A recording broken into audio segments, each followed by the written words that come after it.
Hello, everyone. This is Steven Schinder here on a Yesshift News Desk Edition. And yeah, there's a lot of yes and yes related news to catch up on. In fact, just today, there's the announcement of an upcoming Steve Howe EP coming out in December, I believe. I have it on my notes pulled up here, so I'll get to that in a little while. And Roger Dean also has a shirt campaign that's ending soon, and there's also a stamp giveaway. Oliver Wakeman has continued posting some of his garage finds, some very interesting music related stuff.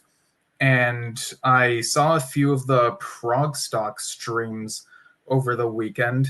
I will not talk about the Yes Tour set list just yet. I'll save that for the very end after the ProgStock stuff, and I'll give a little spoiler warning then, just in case any of you are still trying to avoid any Yes Tour set list spoilers.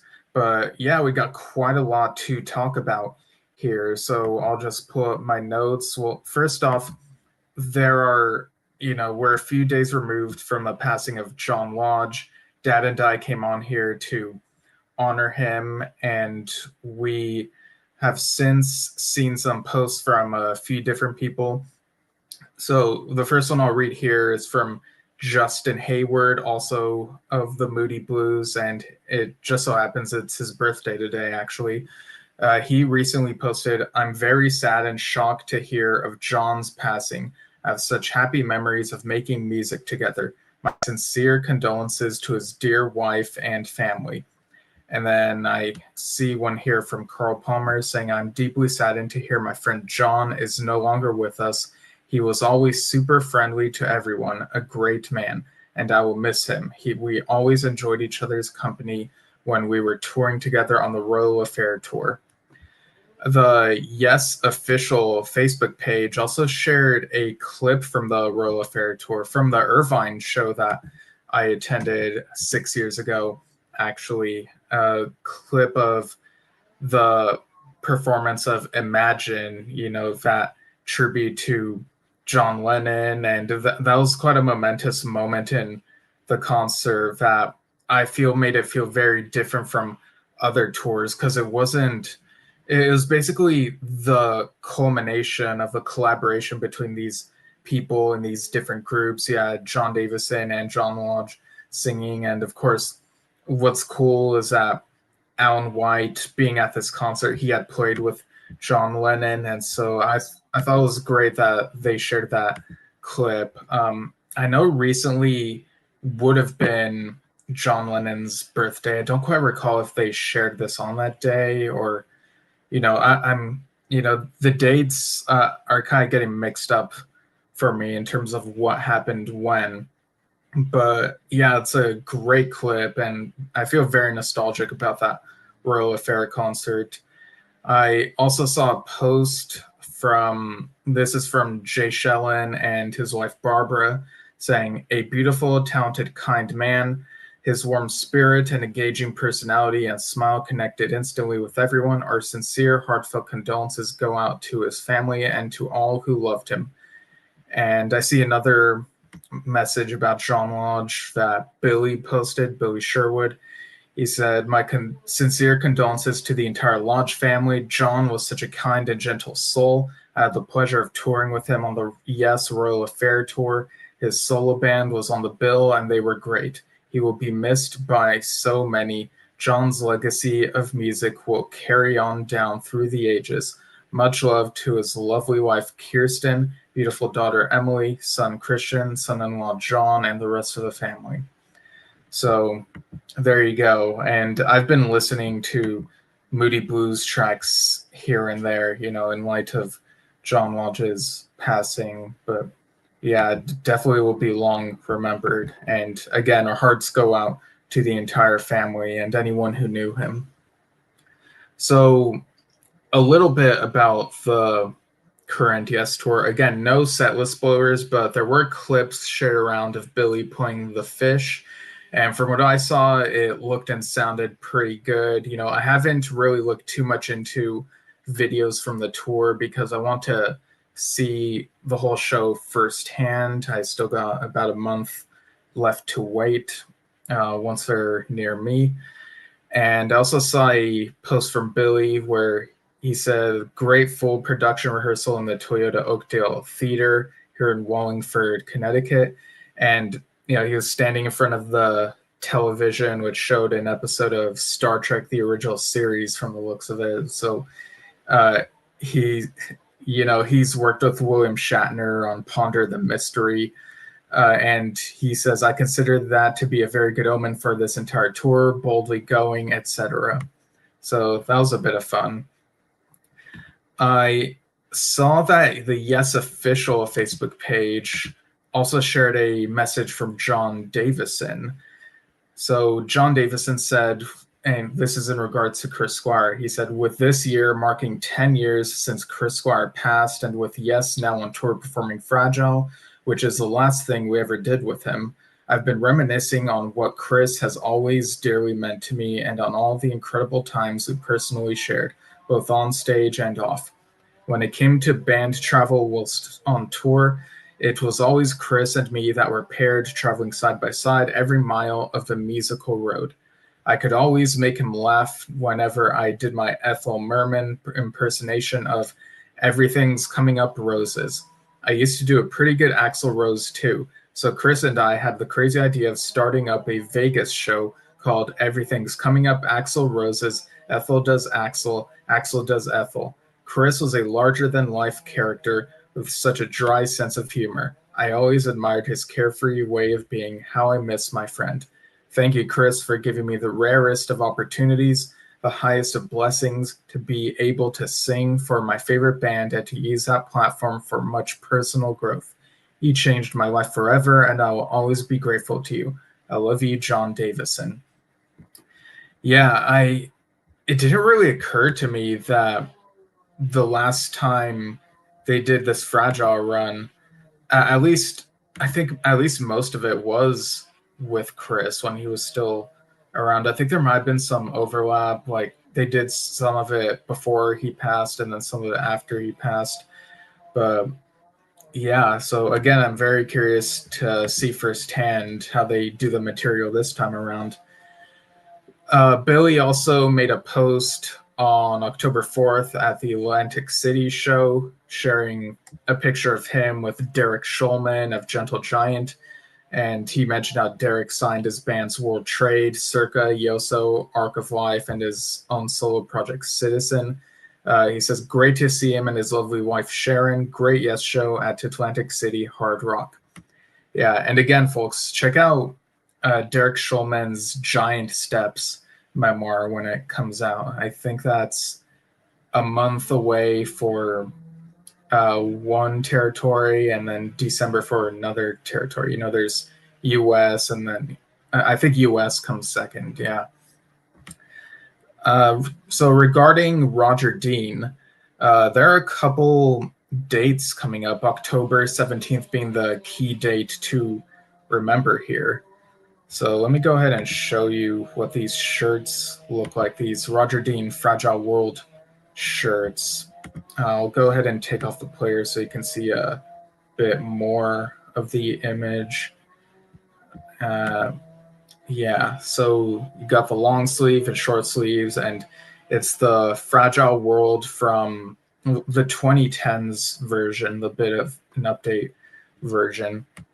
So this campaign, these shirts, people can pre-order them up until October 17th. If you go to Roger Dean's Facebook page, there's the info there. You can get them at everpress.com/fragile-world or fragile-world, whichever it is. And yeah, so go ahead and get them if you're interested in those. He also posted about a stamp giveaway, this having to do with the Isle of Man stamps related to covers he's done for Yes and for Rick Wakeman. He said, we are giving away one signed set of the Rick Wakeman Isle of Man stamps to 2 lucky winners. To enter, answer the following question in the comments. What do you think you would see on a journey to the center of the earth? Make sure you also like this post, tag a friend in the comments who you would make the journey with. And this is open internationally. 2 winners will be selected and contacted via Facebook Messenger from the official Roger Dean account. And, folks, make sure you double check when you receive these messages. Make sure it's the official page, because, there are people out there who will take advantage, so always double check. So the post continues. The giveaway ends at 23:59 BST on Friday, the 17th of October. So, good luck, everyone, to that giveaway. These look like really nice stamps here. Roger Dean has also made posts about some of his other works, like the cicada artwork, the Virgin logo, the Nightwing logo, and an archipelago watercolor sketch. So very actively posting that Roger Dean page. Recently, Chris Clark, keyboardist who's been playing with John Anderson and the Band Geeks, posted a photo of himself with Tony Banks's Mellotron, and you could also see some Roger Dean art in the background there. John Anderson recently had a post about the, I'll just read what the post says. Our friends at Stuck On Decoupage tell us that the autographed limited edition turntables they've designed, featuring artwork from Live Perpetual Change, are officially in production and they're ahead of schedule. John is thrilled to team up with Stuck On Decoupage, a small family business, on this special collaboration. The goal was to create a beautiful piece of art that John's fans will love and proudly display in their homes. So, yeah, people can check that out if they're interested. The John Anderson official YouTube channel, also within the last couple weeks, I believe, there's a post about Anderson Wakeman's Forever, ABWH, that album, and Tormato. I'm having trouble finding the channel again. Wonder what's going on there. But there's this little bit I forgot to read about the autographed turntables. The first batch is shipping out very soon, but hurry, only 150 will be made, so grab yours before they're gone. Now, another thing I'm not sure if this is already out or if it's coming out soon, but it's listed on Rhino's website. I'll go ahead and show you what that looks like. It'll look like this image is floating in space. So this pertains to the Yes album. Own the Yes album on limited edition high fidelity reel-to-reel tape, the post that I saw reads. This was shared by the Yes official Facebook page when I got this text to read out. Rhino High Fidelity is rewinding the tape to shine a light on the classic era of audiophile listening today with the launch of Reel-to-Reel, a series reviving the legendary reel-to-reel tape format. Once the gold standard for serious listeners, Reel-to-Reel delivers studio-quality sound, bringing the master tape experience into your home. Each reel-to-reel is duplicated in real time from a one-to-one copy of the original stereo master tape, faithfully reflecting the source. The result is a master-quality listening experience that captures the full dynamics of the recording without the surface noise of grooveware of vinyl. Produced to the IEC standard on premium RTM LPR90 tape stock and housed on 10.5-inch metal reels, these releases are designed for exceptional longevity when stored in a cool, clean place away from the magnetic fields. The Yes album marked the band's breakthrough as guitarist Steve Howe joined and the group embraced a more expansive sound. Featuring classics like Yours Is No Disgrace and I've Seen All Good People, the album set Yes on the path to becoming one of the world's most influential and successful progressive rock bands. Reel-to-Reel builds on Rhino High Fidelity's dedication to premium sound, pairing essential albums with the unrivaled warmth of Reel-to-Reel. Celebrating the enduring appeal of analog sound, The series offers collectors a format that preserves music exactly as it was meant to be heard. Find out more and order now at store.rhino.com/en/rhino-store/special and dash edition dash shops /real -2 -real /the -yes -album -rhino -high -fidelity -r2r /0812278081112.html. I probably didn't need to read that whole thing, but once I started, I was just, Alrighty, so speaking of Steve Howe, like I said, today there was a bit of news about a new upcoming Steve Howe EP, and we had sort of heard about this in one of the interviews he had done recently, and I think at the time I might have interpreted what he said to mean that it would be out in October, but I think now, looking back, he probably meant that the news about it would be out in October. So this is Signals Crossed. And this, is a follow-up to Portraits of Bob Dylan. I guess you could call it a supplementary addition to that. So fans, this is the press release for Signals Crossed. Fans will be happy to know that to follow up the release of Portraits of Bob Dylan on the 12th of September, Steve Howe will issue Signals Crossed, an EP including 3 previously unreleased interpretations of Bob Dylan songs. It will feature I Want You, One Too Many Mornings, and Mama, You've Been on My Mind. It will include appearances by Jeff Downes, Dylan House, Stephanie Sounds, and Paul K. Joyce. The EP will be available as a white vinyl 10-inch, one-sided, and mirror-backed, limited to 500 copies worldwide. It will also be available as a download. It will be released on the 5th of December, 2025.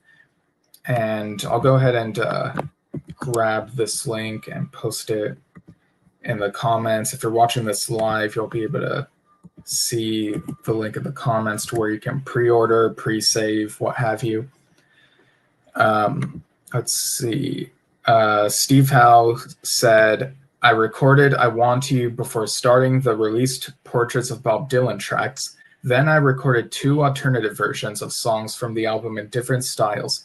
This version of One Too Many Mornings wasn't in the right key for Phoebe Snow, who sang beautifully to an acoustic version on the released album. This version gives it an electric setting, taking a little from Bob's Hard Rain version. I sang Mama, You've Been on My Mind on the original release, slow and a little mournful, but here has a more upbeat and optimistic flavor. With the vocal harmonies and Dylan's drumming, these tracks retain the mood of what I wanted to explore in 2000, songs about getting your signals crossed. And he also said, what I loved about it was having the chance to arrange them, as I wasn't going to copy what Dylan had done. I wanted to bring a little bit more to it. The Portraits idea was always a sort of pipe dream, and I originally recorded 1 song to start the project, and I thought, this will be good. I'll do lots of Bob. So yeah, very exciting stuff. We'll try to see if we can do a review around the time that it comes out. So that should be a lot of fun. Let me make sure I got the right player here. Okay, there we go. Next bit of news, bit related. There's a Keith West anthology coming out also on December 5th. So this is apparently the first anthology about him. And this stretches from his first recordings of 4+1 in 1965 up to a 1999 cover of Bob Dylan's Lay Lady Lay with guitarist Steve Howe. And looking at the contents, disc 1 is labeled 1960s recordings. You got several tracks from The In Crowd, which of course is one of the bands that Steve Howe was in before Yes. You've got several tracks from Tomorrow some Keith West solo stuff from the looks of it. Disc 2 is labeled 1970s Recordings Plus, and it includes some of his solo stuff, some Moonrider stuff, and ending with Keith West and Steve Howe, Cross That Bridge, and Steve Howe with Keith West, Lay Lady Lay. So that should be an interesting release. It's over at Cherry Red on their site. So again, coming out December 5th, and people can check that out. Forgotten Yesterdays recently posted that people should check out John McDavid's awesome photo album of shots he took of Yes playing live in Birmingham, Alabama on June 2nd, 1976. Always great when more content is added to that archive of Yes live shows. And speaking of archival stuff, there was recently a post on the a video on the James Ferrani at Tricera Tapes Productions YouTube channel. And it's more footage from the drama tour. This was in Bethlehem. Is it Bethlehem, Pennsylvania? I think it might be. Yeah, it is in Pennsylvania. Okay. And that's from October 16th, 1980. So we're a couple days shy of the anniversary of that. It includes snippets of Yours Is No Disgrace, Go Through This, and Roundabout. The bit of Go Through This was a huge surprise because, that was only played on that tour, and never in my wildest dreams did I think we'd ever see any footage of that particular song. So, yeah, even though these aren't the full pieces, the bits that we get of these from that tour, it's just really great stuff.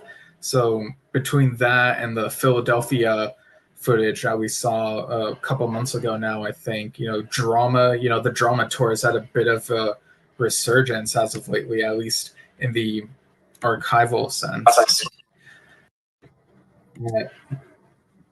Let me double check my... Okay. All right. Next up, this was a bit of an odd thing. So there's this Netflix series called Monster. From what I understand, it's an anthology series about serial killers. And the one for this third season was Ed Gein, who was so notorious that his crimes inspired the fictional characters Leatherface and Norman Bates and James Gumb, those characters. Ezra Cobb is another more obscure one.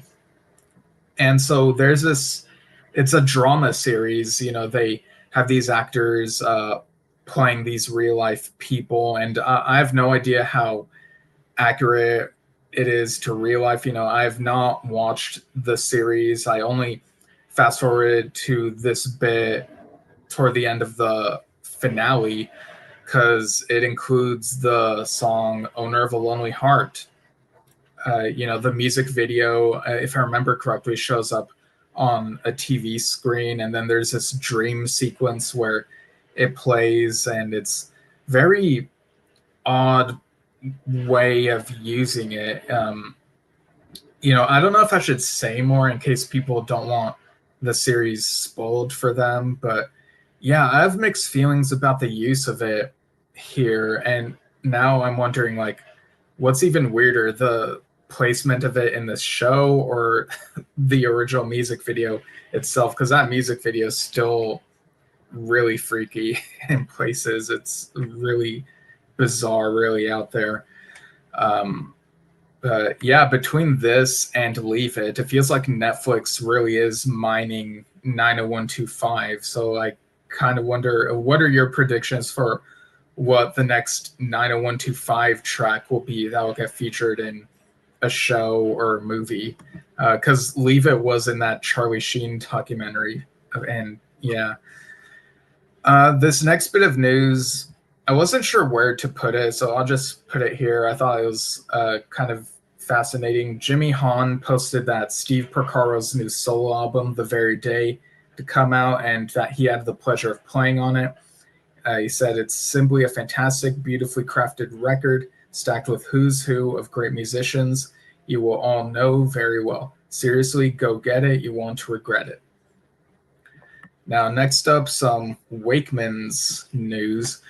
Adam Wakeman recently, I watched the Paramount Plus documentary Ozzy No Escape From Now, and it delves into Ozzy Osbourne's health issues and the process of getting him to do events and stuff.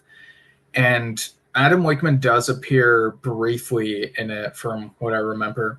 But also there's a bit of Jazz Sabbath news. That documentary was very emotional, by the way. I recommend y'all watch it. But yeah, as for the Jazz Sabbath news, so for those not in the know, Adam Wakeman leads a band that does jazz covers of Black Sabbath material. And their whole gimmick is they pretend that they were the ones who did the original songs and the Black Sabbath stole them and metalized them. So it's a really fun bit. And of course, Dylan Howe has had some involvement in Jazz Sabbath. But anyway, there was this announcement that Jazz Sabbath Live on November 28th, which is Record Store Day, will have an exclusive Record Store Day first release in the US and Canada as part of Record Store Day Black Friday. This 2LP gatefold edition has alternative cover art and translucent orange/gold vinyl. Some stores don't stock all Record Store Day titles, so reach out to your local record store to make sure they get a copy for you. Yeah, so looking at the track list, looks like Side A has Black Sabbath, The Wizard, and War Pigs. Side B has Behind the Wall of Sleep, Iron Man, Fairies Wear Boots. Side C has Hole in the Sky, Paranoid, and Into the Void. And Side D has Rat Salad and Children of the Grave. Man, seeing the band perform, was it last year or the year before? It might have been last year, but yeah, it was just really chill and really jazzy. It was great. And now for some Rick Wakeman news. There was this announcement saying, sadly, we have to announce that our much-loved vocalist Molly Marriott is no longer able to join the English rock ensemble on Rick Wakeman's upcoming UK tour, The Return of the Caped Crusader Part 2, The Six Wives of Henry VIII, The Myths and Legends of King Arthur, and The Knights of the Round Table. However, we're delighted that her great friend Jessie Smith will be joining us to sing lead vocals. A stunning singer and charismatic frontman, this year alone, Jessie has performed as lead vocalist for the classic rock show, Led Zeppelin Symphonic, the London Symphonic Rock Orchestra, and his own 1971 The Show, touring the UK, Europe, Canada, and the USA to hundreds of thousands of rock fans. He has previously worked as a vocalist on BBC's Strictly Come Dancing, Spike's All Stars with Roger Taylor, the West End's Thriller Live, and I make sure I pronounce this correctly, Götterdämmerung with Henry Rollins, to name a few. He is currently working on the highly anticipated follow-up to his 2022 debut solo album, Songs from a Concrete Box. So yeah, a bit of an update, a little change up there. Rick will also be at HMV Oxford Street in London, in the UK, on Monday, October 27th, 6 p.m. to sign copies of his new album, Melancholia. For details, see hmv.com/live/Rick-Wakeman. And there's also another episode of The Myths and Legends of Rick Wakeman, that podcast that he does. And there's an interesting discussion about fade-out endings. So yeah, very informative stuff and very funny stuff on that podcast, so people can go check that out. Oliver Wakeman is taking the last couple weeks, and I suppose maybe, I don't know for how long, but late last month, early this month, I can't remember which, he said that He'll be taking the next few weeks easy in light of his recent hospital stay. So, yeah, hoping that he's doing well and that he, gets past whatever is making him feel tired. Again, like I don't have all the details for his hospital stay, but he was very kind. He shared very kind words about the staff and whatnot. But yeah, he's been sharing photos of his garage finds as he recovers. One of these was a Keys to Ascension promo release package, which included Yes Magazine. And I forgot to mention earlier that the Gottlieb brothers also, I believe, designed the Steve Howe EP release. They're involved with that. But yeah, getting back to Oliver Wakeman's finds, a signed photo of the In the Present lineup, a key ring for the 2009 tour, which includes the image of the turtle from that tour, meet and greet laminate from the 2010 tour, a wooden Yes logo that opens up to show the Asia logo, a backstage VIP sticker, an APWH promo pack, which includes a family tree, a Sweet Dreams single, which also includes Dear Father on it, a 7-inch Roundabout single signed by that fragile lineup except for Chris, the 7-inch single of America, again signed by that lineup except Chris, and Oliver added, I would have liked to have played this during the In the Present tour, but we had so much material to choose from that the set quickly got filled up. We did rehearse a Venture as well, but never actually included it in the set for some reason. Yeah, I do remember hearing that they were thinking of playing a Venture, and I guess they didn't end up playing it until the album series tours. He also found a cassette of Yes songs with a mushroom on the cover, A Journey to the Center of the Earth on cassette, Journey and White Rock on cassette with a photo from Rick Wakeman's Rhapsodies for some reason, a double album set of The Burning soundtrack, The Burning being a film, a slasher film from the 80s, which Rick did the music for, a page from Melody Maker back in 1973 where A&M Records took out a full-page advert to congratulate Rick for winning Best Keyboardist in their poll. Another page with a congratulations message from A&M for Rick's winning the Melody Maker poll in 1974. Oliver also shared a photo of himself with Brian May of Queen, taken back in September 2016 at the English Heritage Blue plaque unveiling for Queen singer and songwriter Freddie Mercury. The plaque was placed on his first home in England, a modest interwar terrace house in Feltham, West London. It was unveiled by Brian and Freddie's sister, Kashmira Bulsara Cook.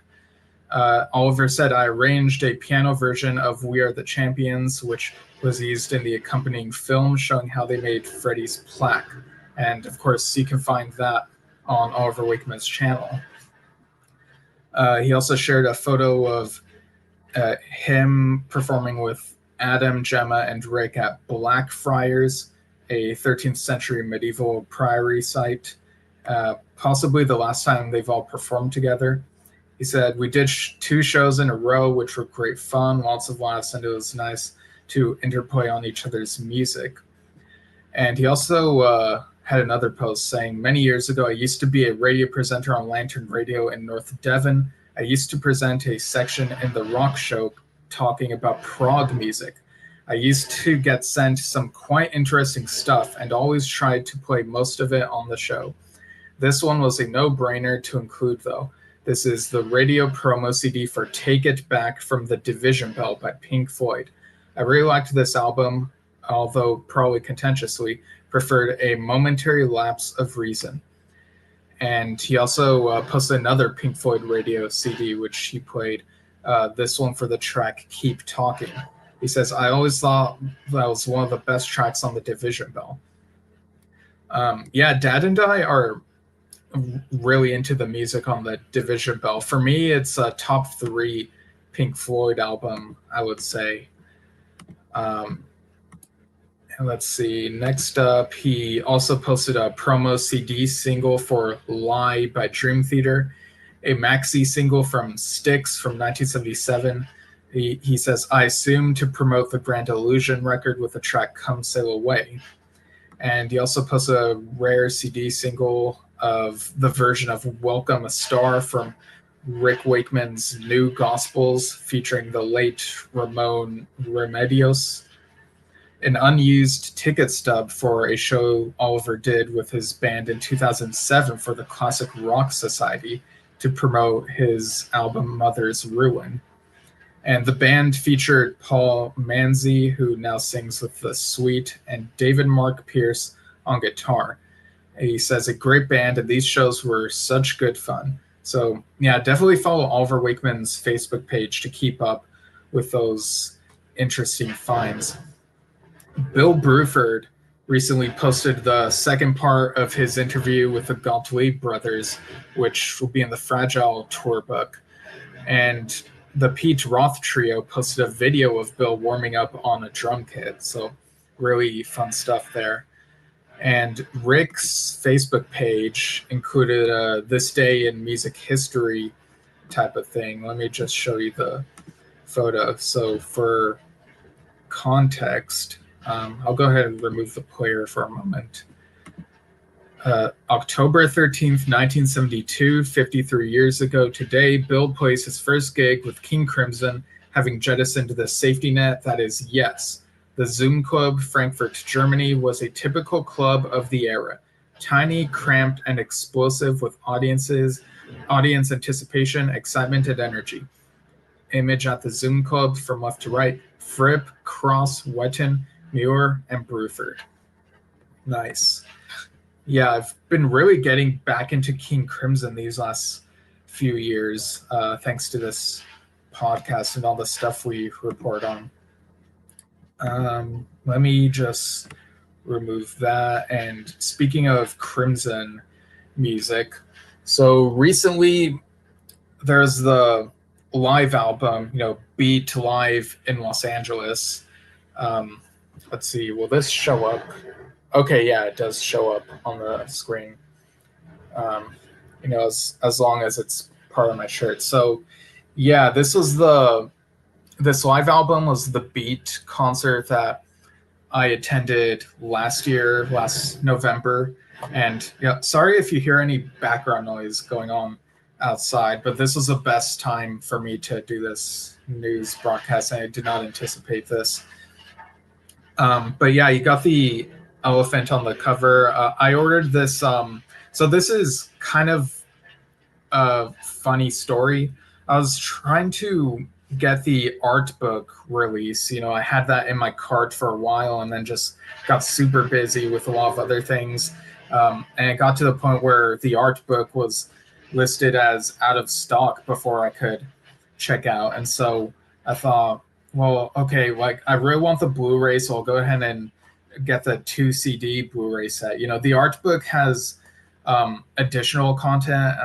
I think it has 3 CDs and a Blu-ray, or I might be mistaken, but there is some audio of tracks from another show or multiple other shows, in addition to the Los Angeles show. But the Los Angeles show is the one I attended, so I figured, well, if it took me this long to remember to try ordering the art book, maybe I didn't want it quite as badly as other people did. Whereas, I pretty much want the Los Angeles show that I went to. So as long as I have that and can see that, then I'm good. And because I did see the live stream that they did on Veeps of the Los Angeles show, and I enjoyed how that looked. And yeah, it still looks great. So I ordered this 2 CD Blu-ray set, and then more recently, after ordering this, I realized, wait, I wonder if the Germany site for Inside Out Music has the art book. And at the time, it looked like they did, and I ordered it, and then not long after, it said out of stock, and so I sent emails asking for an update on the order, and they got back to me earlier and said, well, there was an error on their end, so it should be shipping out now. So I guess we'll see what happens with that. But yeah, I'm still keeping this 2 CD Blu-ray. You know, I don't even know if I can return it now, really, but I've grown quite attached to how the packaging looks, and you know, I watched it. It's I will say that when I tried playing the Blu-ray on my PlayStation 3, so the contents on the Blu-ray are the concert and some bonus video material, which the bonus material amounts to an hour of footage total. It got these 4 featurettes. One is called Crew Arrives. That's the shortest one. It's like 3 minutes. Then you got Beginning Tour Interview. That was pretty new to me. It was cool seeing them talk about how they got this whole beat thing together, wanting to honor the King Crimson music of the 1980s. And again, this lineup has Adrian Belew, Steve Vai, Tony Levin, and Danny Carey. But the next featurette, Mid-Tour Interview, this is definitely what they played during the intermission portion of the Veeps live stream. You know, again, I watched the concert in person, and then I rented the live stream for the short window it was available. And this was the material that they had to fill out that intermission portion. But when I played the Mid-Tour Interview featurette, like 5 seconds into it, it would always turn off my PlayStation 3, or put it on rest mode, rather. So I'm wondering if there's an issue with my PlayStation 3 where it can't handle that particular track for some reason. Because I tried it a few times and it would do the same thing. But when I played End Tour Interview, there were no issues. So I wonder what the deal was with that. Something I'm trying to, I guess, look into, but you know, I got a lot of things on my plate, so I guess we'll see what comes of that. But yeah, like I said, it comes in this this little box sleeve thing. Folds out like that. You've got the it's got to be like on my shirt in order to show up. You can, oh geez. All right. You can see the venue here. I think that was the United Theater Broadway, and yeah, shot there. And if you open it up, you can see the 2 CDs and the Blu-ray.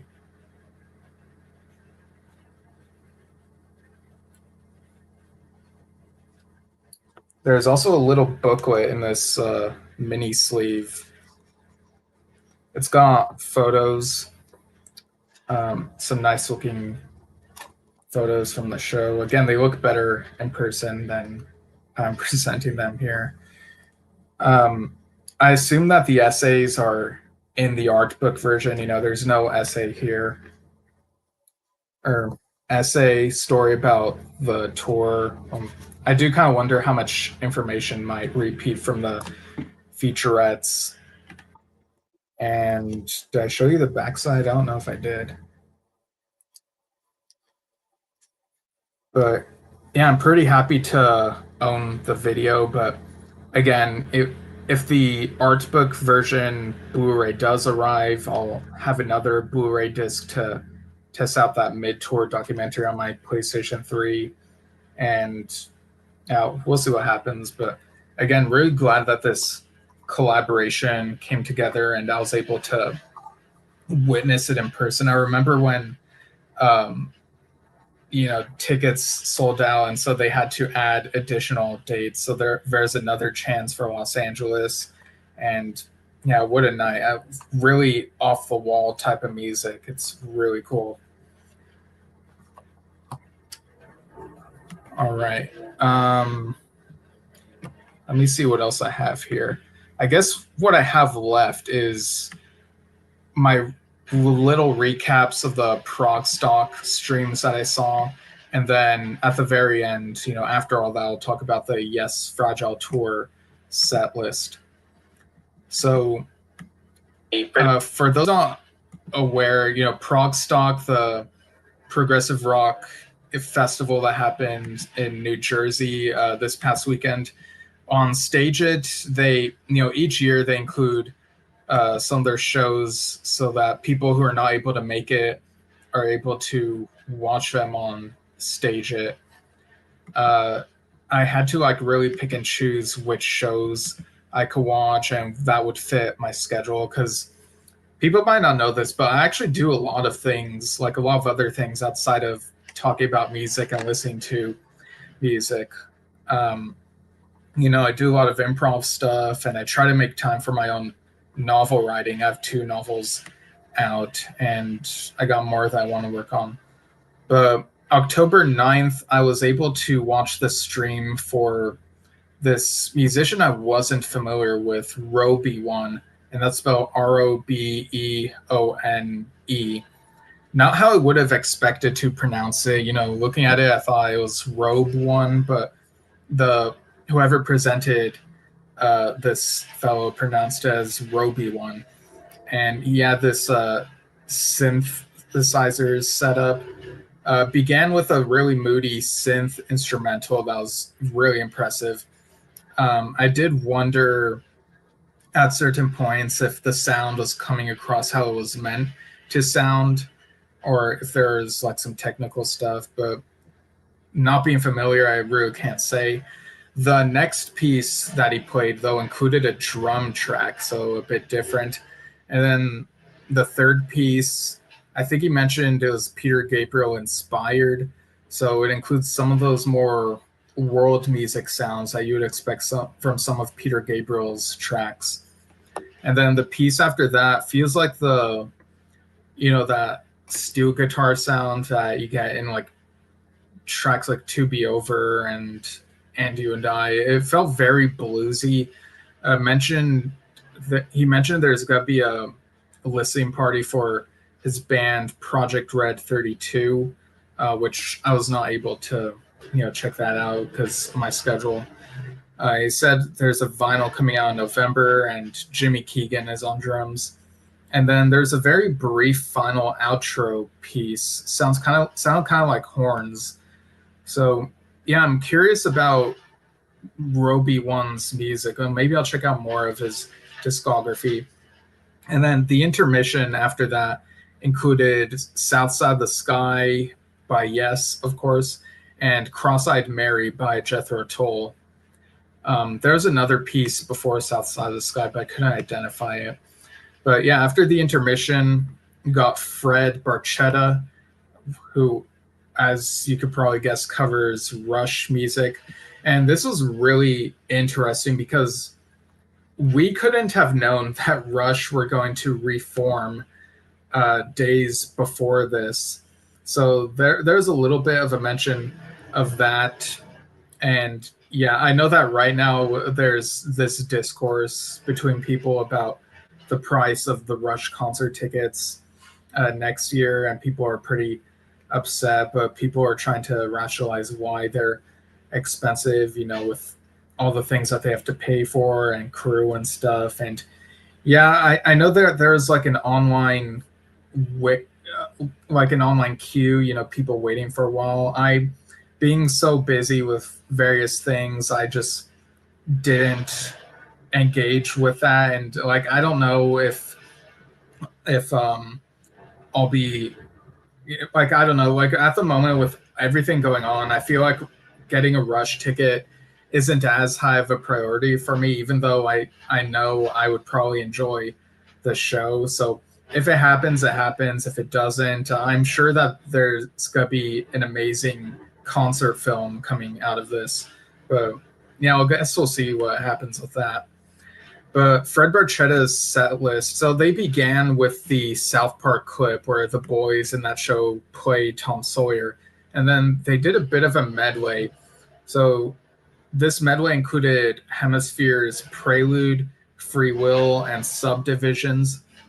And then they played Bastille Day, Limelight, after Limelight, I think they talked about their drummer not getting the gig for the upcoming Rush tour next summer. So a little funny bit there. And they mentioned that I think the drummer is in the band Points North, which is also at ProgStock, but I was not able to watch that stream because of my schedule.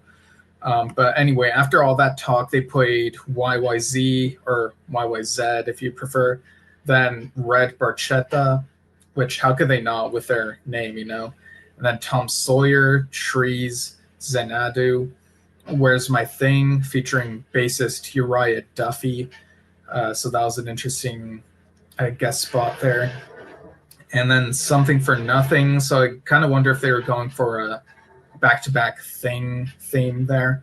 And then concluding with The Spirit of Radio and Anthem. So they're pretty good. You know, I feel like in the last couple of years we've been exposed to some Rush tribute bands we've seen online. I remember Clockwork Angels is one of them, and Premium Rush I think is another one.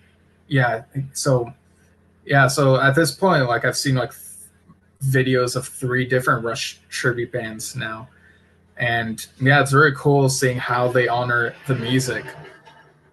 October 10th was the Rachel Flowers concert. She was introduced by Jimmy Keegan, who was there, and mentioned that at ProgStock 2017 she played Tarkus. So I wonder if there's any video of that. I'll have to check that out. But yeah, she got on the keys and played A.B., which was off of Bigger on the Inside. That's the name of the album. It was a piano instrumental. And then she talked about her new album, All That. And then she played If I Could Change the Past, which includes her singing. And then the next piece, I wasn't sure what this next piece was titled, but it included the lyrics, When There's No Second Chances for a Broken Heart and Circumstances, I Wish I Was There for You, and Now It's Too Late. And she said it's going to be on the same album, so I think that's All That. And after that was an instrumental, not sure what the title was. And then next was What I'm Feeling Every Day. And then the next song's lyrics were, you know, included the lyrics, Why do I ask the question, do you still think of me? So if anyone's more familiar with Rachel's discography, maybe you could comment what these songs are. And then, or maybe some of them are upcoming and might not know. I don't know. The next song was The Sound of My Voice, which she mentioned she'd written after discovering a lot of jazz singers, like those that Amy Winehouse listened to. And then she played Anytime, which is about dreams, or someone would tell her in the dream, or that the dream would go wrong, if I remember correctly. And it's also from All That. And then concluded with Play That Song for Me. And before that piece, she talked about Steely Dan and Brian Hutcherson, you know. So, yeah, again, another amazing set. This is my second Rachel Flowers ProgStock show that I watched, and, you know, both of them are via the stream. And October 12th, I was, hang on. So, after Rachel Flowers' set was the band IO Earth. And this was going on while I had to go to a friend's place for a game night. And so I had my earbuds for my phone. And so I would listen, but I would also be playing these card games with a couple friends.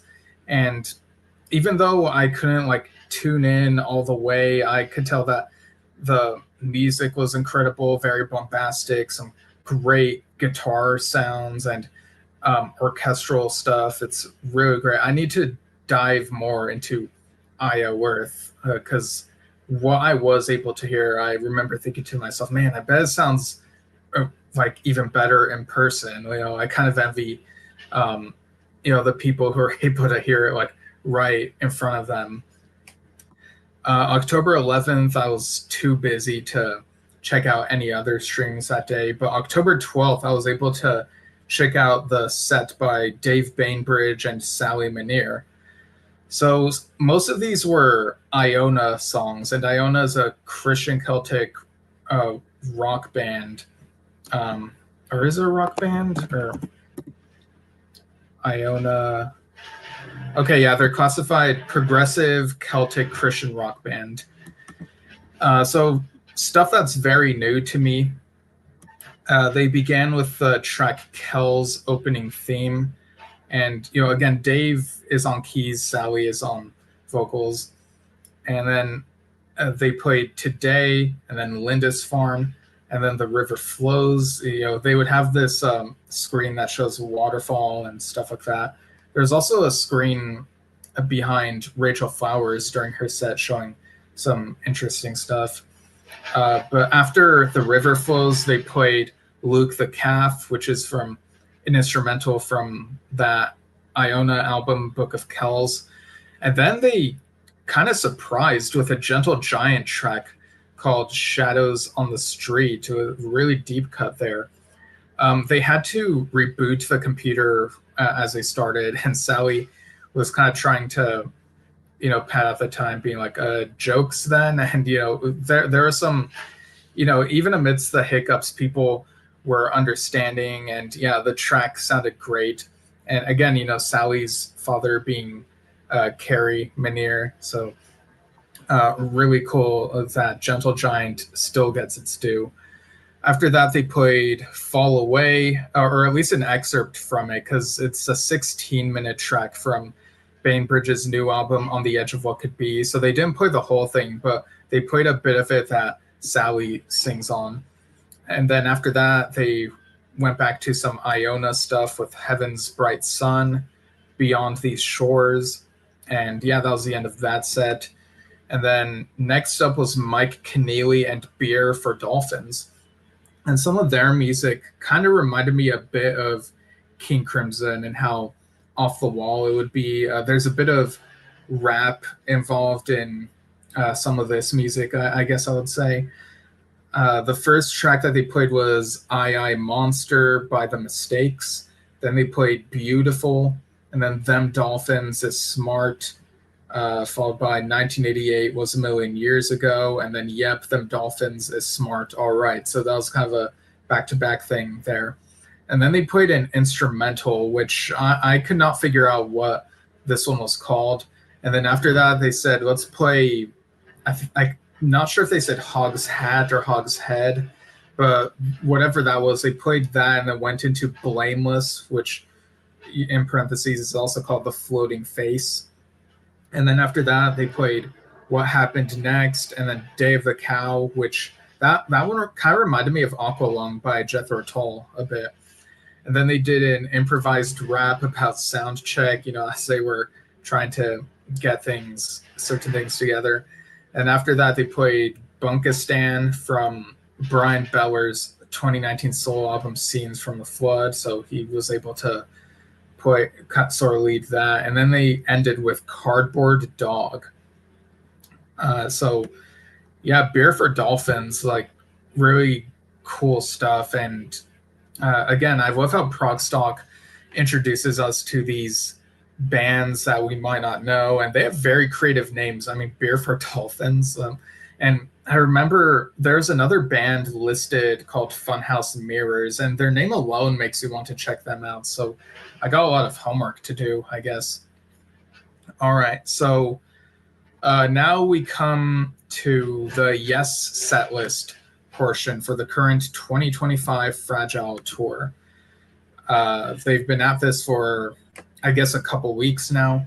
So if you don't want to hear the set list, go ahead and tune out. Check us out on our next episode where we'll be interviewing Kevin Mulrine about his Tales from Topographic Oceans listening guide. That'll be tomorrow, October 15th, noon Pacific, 3 p.m. Eastern, 8 p.m. UK time. And then on Saturday, we're having Adam Parrish, Saturday, October 18th, 3 p.m. Pacific, 6 p.m. Eastern, 11 p.m. UK time. Adam Parrish, he's a keyboardist as well, and he has, he's assisted with Rick Wakeman on his road crew, I believe, and we'll have seen Rick's latest shows, and it'll also be after Rick's album Melancholia comes out, so maybe we'll talk a bit about that, assuming that we'll have been able to listen to it. And he's also performed with Gordon Giltrap, so we'll be talking about that, about music, maybe a bit of Yes, so there'll be plenty of stuff. And then Monday, October 20th, I believe at noon Pacific, Dad and I will be sharing our review of Siberian Khatru. That's spelled Cyberian, which people can find over on Miguel Base's YouTube channel. So, yeah, go ahead and check out those. If you don't want to hear the Yes Fragile set list, go ahead and tune out now, and we'll see you next time. But, okay, so they began with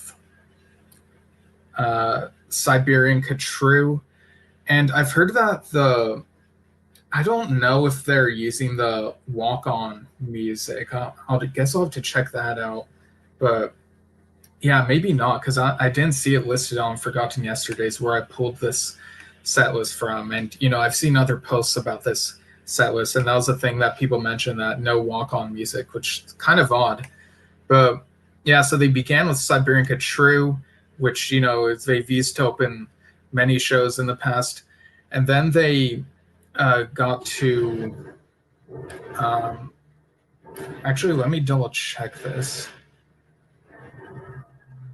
Okay, yeah, so that was followed by On the Silent Wings of Freedom, and apparently still an abridged version, but a bit different from the last time they tried that. So I'm curious what the difference is. Again, I haven't watched a video of this. I kind of want to see it for myself.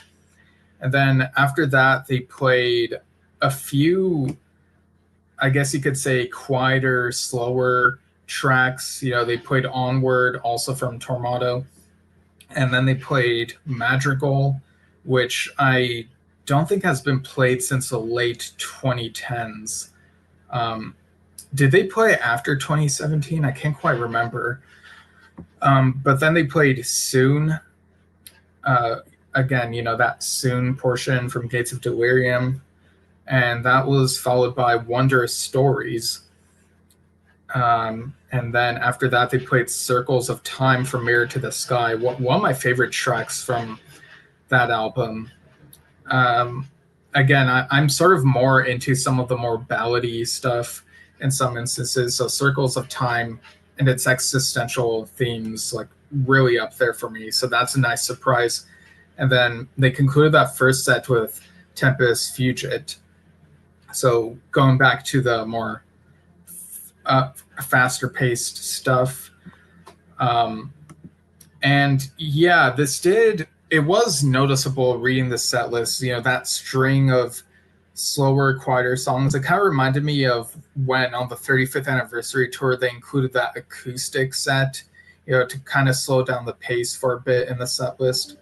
Oh, hang on. Give me a sec. I need to plug in the battery. One sec. Or plug in the charger, rather. Yeah, I thought I had enough to do the whole broadcast before I needed to do this, but I'll go ahead and plug this in so I can finish. And there we go. All right.